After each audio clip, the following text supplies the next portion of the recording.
أعوذ بالله من الشيطان الرجيم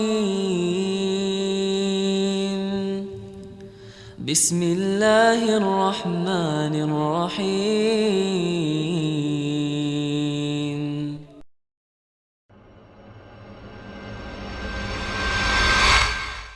Nabi Muhammad SAW adalah manusia terbaik yang diutus oleh Allah. Memang beliau dipilih oleh Allah Subhanahu wa Ta'ala. Nabi Muhammad SAW adalah orang yang terkemuka di kaumnya, jalur nasabnya terkenal suci, akhlaknya suci, dan satu kota Mekah meyakini kalau Nabi Muhammad SAW adalah orang yang terpercaya. Waktu beliau sedang naik teman-teman sekalian di atas bukit namanya Abi Kubais. Waktu Allah suruh perintahkan, hai Muhammad, sampaikan agama ini kepada keluargamu, ke orang Mekah. Maka kata Nabi SAW, hai orang-orang Mekah, hai Quraisy, berkumpul semua orang. Kata Nabi SAW, kalau seandainya saya mengatakan di luar pintu gerbang Mekah sekarang ada pasukan musuh yang akan menyerang kalian, apakah kalian percaya? Kata orang Quraisy semuanya satu Mekah bilang, iya, karena kami belum pernah mendengar kau bohong satu kali pun dalam hidupmu. Gak pernah dusta satu kali pun. Kata Nabi SAW, ketahuilah, saya utusan Allah, di antara dua tangan saya ada siksaan. Maksudnya, yang patuh masuk surga, yang durhaka masuk neraka. Nabi SAW adalah manusia terbaik, jalur nasabnya terkenal paling terbaik. Terkenal dari turunan raja-raja Mekah, karena Abdul Muttalib kakaknya raja Mekah. Juga fisik sangat sempurna. Kata para ulama, kalau seandainya Yusuf alaihissalam diberikan seperti kegagahan dunia, maka Nabi SAW diberikan seluruh kegagahan dunia. Tidak pernah ada orang yang lihat Nabi SAW tidak suka. Sempurna. Disebutkan dalam riwayat kalau beliau tinggi besar, kekar. Tinggi besar dan kekar, gitu kan. Disebutkan jarbu itu tidak terlalu tinggi, tidak terlalu pendek. Dan orangnya kekar semuanya. Nabi SAW kekar, memiliki dada yang bidang, pundak yang lebar, perut yang tersusun seperti batu yang keras. Nabi SAW tinggi, putih, saking putihnya pipi beliau kemerah-merahan SAW. Dan alisnya tebal berwarna hitam seperti busur panah, melengkung seperti busur panah. Dan bola matanya besar, yang bola matanya yang putihnya putih bersih, yang hitamnya hitam pekat. Sampai para sahabat mengatakan, kalau kami ingin bercermin di mata Nabi SAW, kami bisa bercermin karena jernihnya. Hidungnya mancung dan lancip. Beliau memiliki bibir, pipi dan dahi yang sepadan dengan wajah yang tidak oval dan juga tidak bulat. Nabi SAW memiliki rambut tidak keriting, tidak lurus, berombak, yang dibiarkan sampai ke kuping atau ke pundak. Jadi Nabi SAW sangat luar biasa. Tinggi, putih, kekar, gagah, segala macam. Akhlaknya jujur, amanah, orang semua percaya. Memang manusia terbaik ini. Sampai salah seorang sahabat namanya Ka'ab radhiyallahu anhu. Ka'ab ini teman-teman sekalian, dalam hadis Bukhari, pernah lagi lewat di depan rumah Nabi SAW, dan kebetulan waktu itu lagi bulan purnama. Kalau kita biasa pertengahan bulan, tanggal 13, 14, 15 Hijriah, biasa kita puasa Ayyamul Bid. Nah itu kalau pada saat itu lagi bulan purnama tuh. Biasanya bulan indah sekali, bagus gitu, bisa dilihat, jadi kayak besar, warnanya kekuning-kuningan gitu. Kata Ka'ab, saya pernah menyaksikan bulan purnama, gitu kan, di depan rumah Nabi SAW. Maka saking indahnya, rasanya saya tidak ingin mengalihkan pandangan mata saya. Lalu ternyata tidak sengaja, ya, tidak janjian, tiba-tiba Nabi SAW membuka pintu rumahnya, dan beliau keluar. Baru saja mandi, menyisir rambutnya rapi ke belakang, dan Nabi SAW menggunakan jubah berwarna merah bergaris hitam. Dan aku menemukan, kata Ka'ab, Nabi SAW lebih indah daripada bulan itu.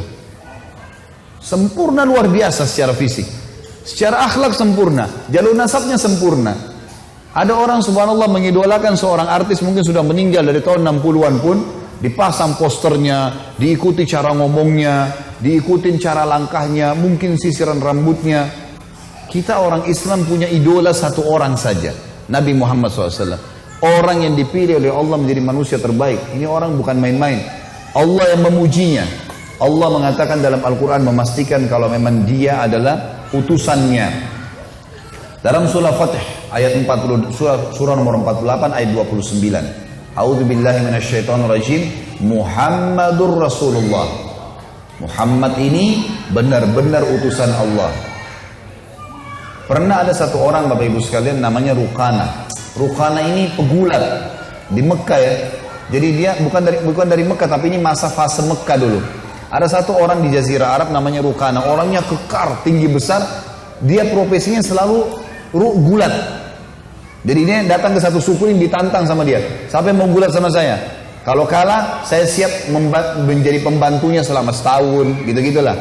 Tapi kalau saya menang, kalau dia menang, dia ambil istrinya orang, ngambil hartanya, ngambil anaknya. Itu yang selalu dikerjakan oleh Rukana. Dan tidak pernah kalah gulat, karena orangnya tinggi besar, kekar. Waktu dia dengar Nabi SAW, orang Quraisy lagi punya masalah dengan Nabi di Mekah, dia datangi orang Quraisy, dia bilang, "Hai Quraisy, mau nggak saya permalukan Muhammad buat kalian?" Kata orang Quraisy, "Bagus, buat. Apa yang kalian mau balas? Apa saja kau minta kami kasih. Permalukan dulu Muhammad." Nabi SAW lagi tawaf. Ini si Rukana naik di atas batu tinggi lalu teriak, "Hai Muhammad." Nabi SAW balik, "Kau mau saya beriman? Ikut kamu?" Kata Nabi SAW, "Tentu saja." Kata Rukana, "Saya punya syarat." Kata Nabi SAW, "Apa syaratmu?" "Kalau kau bisa kalahkan saya bergulat, maka saya akan jadi pengikutmu." Rukana pikirin Nabi nggak bakal iyakan, karena orang semua takut sama dia, gitu ya. Nggak pernah kalah bergulat, memang orangnya besar, tinggi besar, mengalahkan postur tubuh Nabi yang tinggi. Dia kaget, waktu Nabi bilang, mengatakan, "Baiklah, bergulat dengan Nabi SAW." Dan perlu Bapak Ibu tahu ya, semua Nabi-Nabi dan Rasul diberikan kekuatan 10 orang laki-laki. Semua Nabi-Nabi dan Rasul, semuanya. Jadi mereka memang untuk membela agama Allah dikasih kekuatan 10 orang laki-laki. Nabi SAW gulat sama Rukana, beberapa gelakan, gulat ini agak sulit ya. Bukan dengan berantem umumnya. Emang dia harus menekuk sampai musuhnya nggak kuat lagi. Bukan melukai, bukan memukul wajah, bukan segala. Ditekuk oleh Nabi, nggak bisa bergerak Rukana. Nggak percaya dia. Saya mau tantang lagi, 2 kali, 3 kali, sampai 10 kali Nabi kalahin dia. Dan tidak bisa dalam gulat itu susah, dalam 1 kali gulat itu kemudian 10 kali ditekuk musuhnya itu luar biasa. Kalah nih Rukana, nggak bisa bergerak. Terakhir Nabi SAW tekuk, nggak bisa bergerak. Lalu yang terjadi Bapak Ibu sekalian, Rukana bilang, "Saya mengaku kalah, tapi saya tidak mau beriman kecuali pohon ini bicara." Ada pohon kurma di situ. Semua satu Mekah orang saksikan itu, pohonnya bilang, "Asyhadu an la ilaha illallah wa anna Muhammad Rasulullah." Ini mukjizat Nabi. Pohon ngucapin syahadat. Ini kalau teman-teman ikuti ceramah saya di YouTube ada itu tentang mukjizat Nabi Muhammad SAW. Banyak sekali. Di antaranya ini, pohon aja memberikan syahadat, kesaksian. Pernah Nabi SAW lewat di satu tempat, ada unta lagi ngamuk. Unta ini kalau ngamuk teman-teman di suku Najjar di Madinah. Ini kalau ngamuk bisa gigit, bisa nendang, mirip kuda. Apalagi kalau unta jantan biasanya nggak sembarangan untuk bisa taklukkan gitu. Maka Nabi SAW masuk bersama Jabir, sahabat Nabi yang lain radhiyallahu anhum ajmain. Pas masuk kata Jabir, "Ya Rasulullah, hati-hati, di depan anda ini ada unta jantan yang sedang ngamuk." Maka Nabi SAW pun pada saat itu mendekati unta itu dari atas unta beliau. Unta ini lagi ngamuk nih, nyerang-nyerang orang. Kata Nabi SAW, "Ta'al," dipanggil, "kesini kamu." Unta itu. Tiba-tiba unta itu orang semua saksikan, waktu lihat Nabi diam. Kemudian mulutnya diturunkan ke tanah, lalu diseret sama dia sampai di hadapan Nabi. Unta ini diseret sampai di mulutnya sampai di depan Nabi sebagai bentuk kehinaan. Lalu unta itu kata Nabi, "Angkat kepalamu." Diangkat kepalanya. Lalu Nabi bilang, "Mana tali kekangannya?" Diambil tali kekangan, diikatlah. Lalu kata Nabi SAW, "Demi zat Allah yang ubun-ubunku dalam genggamannya, tidak ada sesuatu pun di langit dan di bumi melainkan tahu kalau aku utusan Allah. Mau batu, mau air, mau udara, mau hewan-hewan, tahu semua. Tidak ada sesuatu pun, bisa benda mati, bisa benda hidup dalam mata manusia, di langit dan di bumi, kecuali tahu aku adalah utusan Allah, kecuali pembangkang dari jin dan manusia. Yang lain semua ini beriman sama Allah, nggak ada yang tidak tahu itu adalah Rasulullah, gitu kan. Sekarang para ilmuwan pun teman-teman sekalian, para pemikir Barat, non Muslim juga mengatakan, Kalau ya, tidak ada pemimpin dunia seperti Muhammad. Dalam 23 tahun dia berjuang di Mekah 13 tahun, 10 tahun di Madinah, kemudian memiliki pengikut terbanyak di dunia. Ini fakta lapangan semuanya. Dan Allah sudah mengatakan memang. Kemudian juga dalam surah Muhammad, Allah turunkan dalam Al-Quran, surah nomor 47 ayat 2, kata Allah SWT, A'udzubillahi minasyaitonirrajim, walladzina amanu wa amilus salihati wa amanu bima nuzzila ala Muhammadin wa huwal haqqu min rabbihim kaffara anhum sayyi'atin wa aslaha balahum. Dan orang-orang yang beriman kepada Allah dan beramal saleh, mengikuti perintah-perintah Allah, juga beriman kepada apa yang diturunkan kepada Muhammad. Aku ini sebagai nabi, utusan Allah, dan itu adalah kebenaran dari Tuhan mereka. Pasti Allah akan menghapuskan kesalahan-kesalahan mereka, dan juga Allah akan memperbaiki keadaan mereka. Teman-teman sekalian, kita harus yakin Tuhan kita satu Allah, jangan pernah sekutukan, itu asas agama. Dan yang kedua, Nabi Muhammad SAW adalah utusan Allah dan punya kedudukan di mata kita. Jangan ragu kalau Nabi Muhammad ini ajarannya untuk seluruh alam semesta. Allah yang mengatakan itu. Banyak ayat diantaranya surah Al-Anbiya, surah nomor 21 ayat 107. A'udzubillahi minasyaitonirrajim wa ma arsalnaka illa rahmatan lil alamin. Kami enggak ngutus kaum Muhammad kecuali untuk menjadi rahmat untuk seluruh alam semesta. Juga disebutkan di dalam Al-Qur'an surah Saba. Surah Saba ini surah nomor 34 ayat 28. A'udzubillahi minasyaitonirrajim wa ma arsalnaka illa kafatan linnasi basyiran wa nadhira walakin aktsaran nasi la ya'lamun. Dan kami tidak mengutus kau hai Muhammad melainkan kepada seluruh umat manusia dari suku manapun dia, seluruhnya, dan sebagai pembawa berita gembira bagi yang patuh akan dapat pahala dan masuk surga, dan sebagai pemberi peringatan, ancaman bagi orang yang membangkangkan masuk neraka. Tapi kebanyakan manusia tidak mau tahu. Saksi bahasan, kami mengutusmu hai Muhammad untuk seluruh umat manusia. Juga dalam surah An-Nisa surah nomor 4 ayat 64 Allah mengatakan, A'udzubillahi minasyaitonirrajim wa ma arsalna mir rasulin illa liyuta'a biidznillah walau annahum idzalamu anfusahum ja'uka fastaghfirullaha wastaghfara lahumur rasul lawajadullaha tawwabar rahima. Kami tidak mengutus rasul, kata Allah, kecuali untuk dipatuhi, dan sengaja dari manusia teman-teman supaya kita mudah ikutin.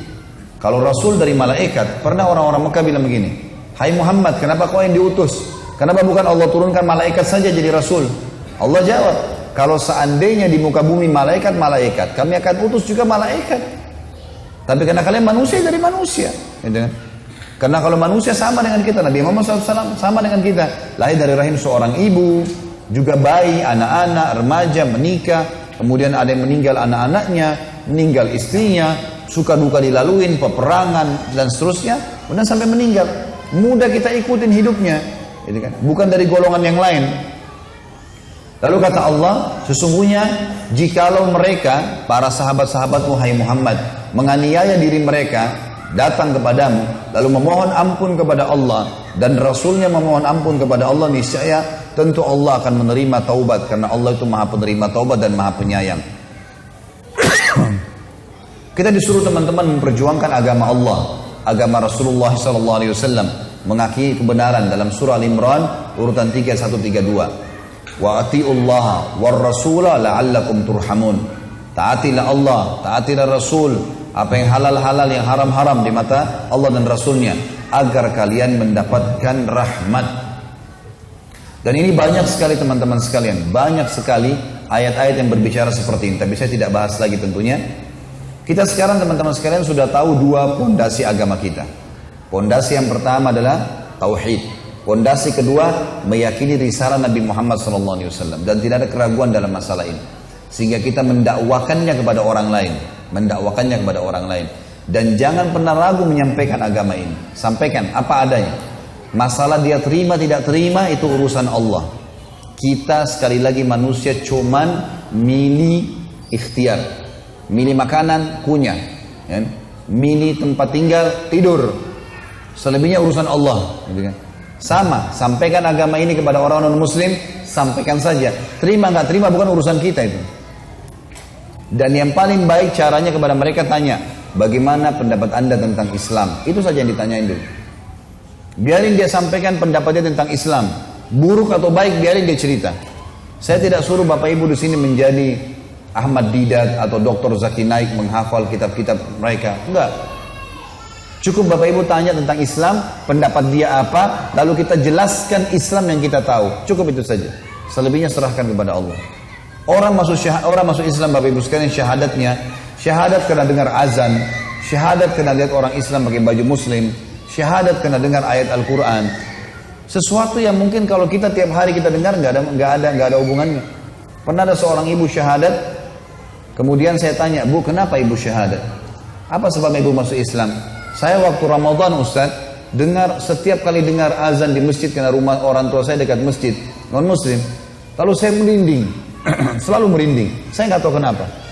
Terus dalam hati saya ini selalu ingin masuk Islam, hanya itu saja. Lalu saya syahadat. Kita berapa kali dengar azan umat Islam? Biasa saja. Jadi hidayah di tangan Allah, nggak usah ragu. Ini agama benar gitu. A'udzu billahi minasy syaithanir rajim. Bismillahirrahmanirrahim.